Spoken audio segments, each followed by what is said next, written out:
2 goals and 2 assists in 22 Premier League games, but he brings unpredictability. It's a losing choice for any fullback. They have to take their time and go for one of the best talents out there. By the time you watch this, Liverpool may have already paid 70 million for an injured winger, or even 70 million for a winger who's supposedly gonna replace Mo Salah but can't even dominate in Ligue 1. In any case, neither of the target is the right player for Liverpool at the right wing. What if I told you that the ideal right winger, the ideal heir to Mo Salah, is sitting at a club's bench that completely blocked his pathway? And if you're thinking about Hendrick, you're completely wrong, because Hendrick is a striker. He is not a winger. The player I'm talking about currently plays in the Premier League and even scored against us last season. The player I'm talking about is Estêvão, and let me show you why Estêvão makes way more sense than Mbaye and Minte ever will.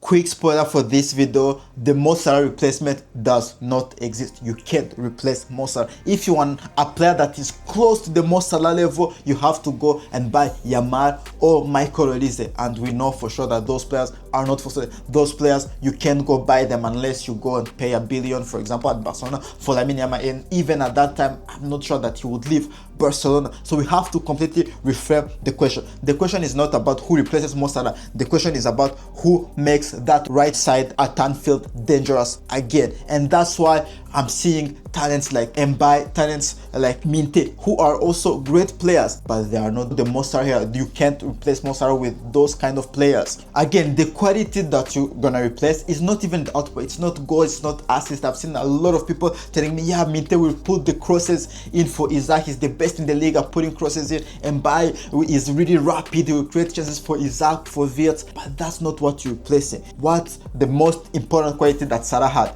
Salah, at any moment, you had the feeling that he would do something that would change a match. Either in the Manchester City games, the derbies against Manchester United, against Everton, you would feel that in one moment he can change completely everything. And I'm sorry for Minte and Mbaye, they are not those players. I've watched Mbaye, I've watched Minte in the Premier League. Those are players that relies on their physical capacities, that those players, if you put them in the right context, they will all evolve. But Liverpool have took a direction with signing Alexander Isak, signing Florian Wirtz. You don't want players who are just good or who have great potential. You want players that can be their best at their position. The difference between Estêvão and Minte or any other winger that we'll link to is that Minte, okay, he will be better tomorrow. Tomorrow, if Liverpool sign him, yes, he's a better player for sure. He's more ready, even though I doubt it, because again, he's injured, so he'll be back in playing again, I think in November. Probably takes him another season to get 43, maybe in December. And then I'm actually not convinced that he is the right candidate, because again, it will take him at least 6 months to get to the pace of the Premier League, and he'll then need to adapt to the physicality, and you know, Premier League is not the same as Ligue 1, so he'll need time to adapt to the new league, while Estêvão is ready. And when you watch him, his numbers isn't the first thing that jumps out immediately. It's the technical ceiling. Estêvão's technical ceiling doesn't have to do anything with Minte or even Mbaye's.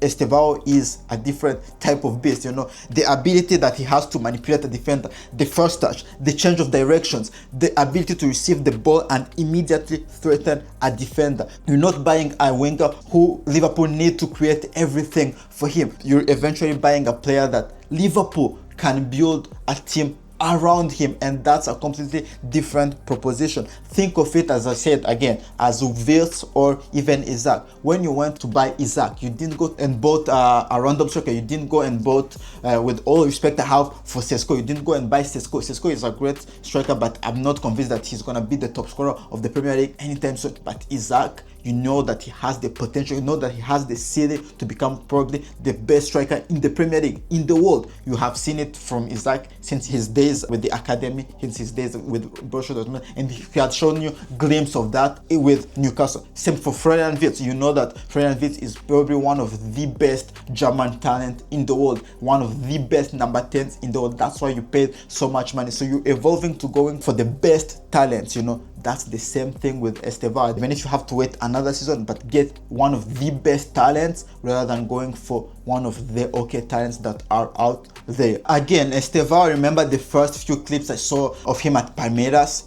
He was even the best player of the Serie A at just only 16 or 17 years. He was having double-digit numbers, 15 goals, 13 assists. That's the level he had at 16 or 17 years. And by the way, that's where the Neymar comparison resurfaced. Everyone in Brazil will tell you that Estêvão is probably one of the hopes they have for Brazil to bring back the World Cup at home. That's why also Barcelona were heavily fighting with Chelsea for his signing. I remember that at that time Barcelona were ready to pull off that deal, but unfortunately for him it didn't work out. But it's also due to Yamal explosion, so they don't need the right winger anymore. So Chelsea really bought him, and Chelsea invested 67 million, and that tells you the potential that the kid has. And his first season was more than adapting to the pace of the league, physicality, and even though when he was adapting, even though with restrained minutes in 11 starts, no, I think he made 13 starts in the Premier League last season, he grabbed 2 goals and gave 2 assists, and we saw some good performances. And for those who will tell me, yeah, Chelsea will not sell,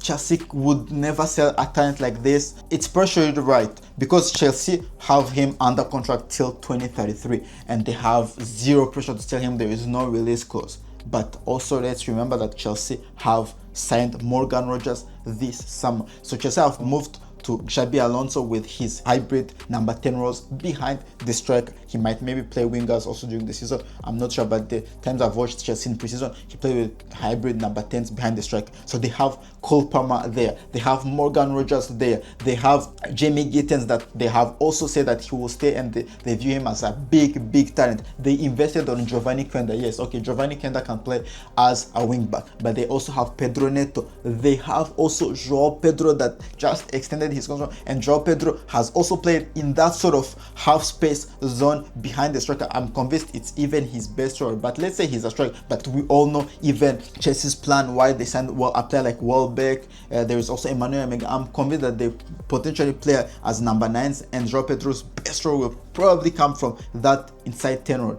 But let's not even go that far. His best role, Estêvão, is at the right wing. You have Cole Palmer at the right wing for the long term. So his pathway is already blocked. And I believe that's the real card that Liverpool can play. So what if Liverpool offered him the pathway of that right wing role, especially that Liverpool currently need the player. They can show him the Mo Salah example who moved from Chelsea to Liverpool, and it quite worked really well for him.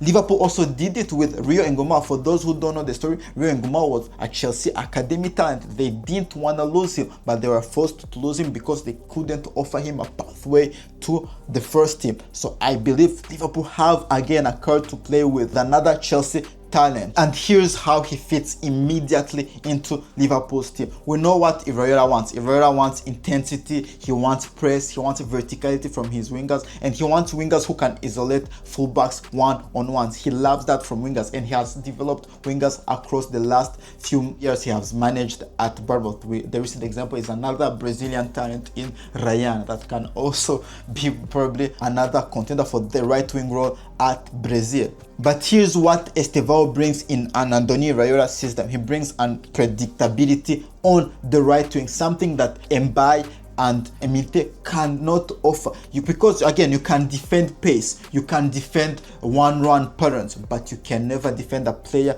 who can do 5 different things from the same positions. Just paint this picture of Estêvão isolated in a 1v1 against a defender. He has every option. He can go inside, he can go outside, he can step in, he can back off. It's literally a losing choice for any fullback. But let me be honest, 2 goals and 2 assists in 22 Premier League games is not Mo Salah level of production. There is still a lot to prove from him. Trying to sell him as a finished product will be lying. There is a lot to improve. But what's incredible with Estêvão, and what I've been explaining in this video, is the level of the ceiling. The ceiling high level is incredible. You could get a player that would again make this right side of Anfield really dangerous for the next 10 years. Whether Mbaye and Mite will be also great players, but they don't have the ceiling Estêvão have. And that's where I think Liverpool, really wanting to replace a legend like Mo Salah, they have to take their time and go for one of the best talents out there. The same thing that they have done for the defense. So look at Giovanni Leone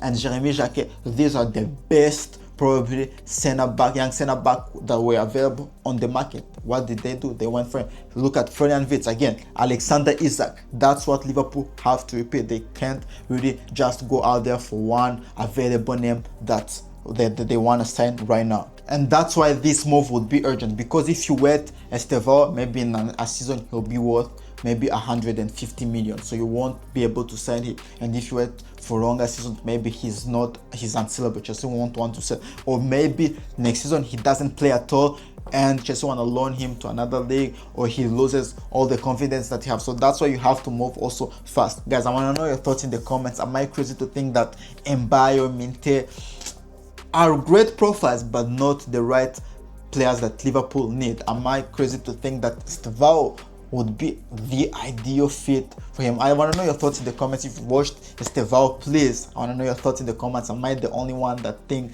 that he is one of the really great talents that you have, that really you can spend the money on? I want to know your thoughts in the comments. If you enjoyed this, make sure to like, subscribe for more football content. I'll see you in the next one. Ciao, ciao.